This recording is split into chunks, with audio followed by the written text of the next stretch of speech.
સુરતમાં ધોધમાર વરસાદની સાથે વાવાઝોડાની આગાહી.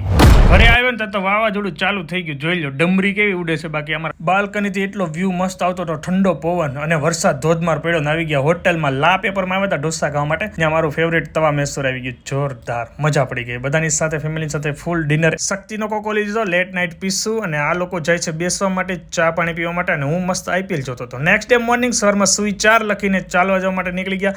ચાલવાની સાથે એકદમ ચિલ્ડ પવન આમ બોડીને ટચ થતો હતો ને એની ફીલ જ અલગ હતી. ઘરે આવીને મસ્ત સવારે બટેકા પૌવાનો નાસ્તો કરવાનો છે અને ફાફડી ચા. અને આ લોકોને જવું તો બરોડા ફિસ્ટેજ શોપિંગ કરવા માટે, તો એમને હું બરોડા ફિસ્ટેજ ડ્રોપ કરવા માટે નીકળી ગયો અને બેક ટુ આવી ગયો પાછો ઓફિસે. વર્ક ડન કરીને પછી આવી ગયા ખુરશી રિપેર કરવા વાળા. ખુરશી થોડી ખરાબ થઈ ગઈ છે તો આખું સીટ કવર નાખીએ, ફોર્મ નાખી અને આવી ગયા બર્ગરનો ટેસ્ટ કરાવવા માટે સાગરભાઈ અને કેયુરભાઈને. એમને બર્ગર ટેસ્ટ કરાવ્યો, એક નંબર. એમને મોજ પડી ગઈ. અને ઓફિસ આવીને તો આતાભાઈ ચા લઈને આવી ગયેલા હતા અને અમારે ખુરશી વાળો પણ આવી ગયો હતો. ખુરશીની સીટ થઈ ગઈ કમ્પ્લીટ ચકાચક. બેસવાની મોજ પડવાની છે. અને સાંજના વિપુલભાઈ અમને ગંગા આરતી કરાવી. આ મારા માટે ગોલ્ડન ટાઈમ ભાઈ, જબરદસ્ત મજા પડી ગઈ. વિપુલભાઈનો ખૂબ ખૂબ આભાર. આ ચાંદ લગાવી દીધો. રોજ આરતી કરાવડાવશે આઈ થિંક. ઘરે પહોંચ્યો તો મહેમાન ધોરાજી જતા રહ્યા છે અને હવે નેટ આરામ કરવાની છે. તો વિડીયો આપણે અહીંયા એન્ડ કરી દઈએ. બાય બાય, જય સ્વામિનારાયણ.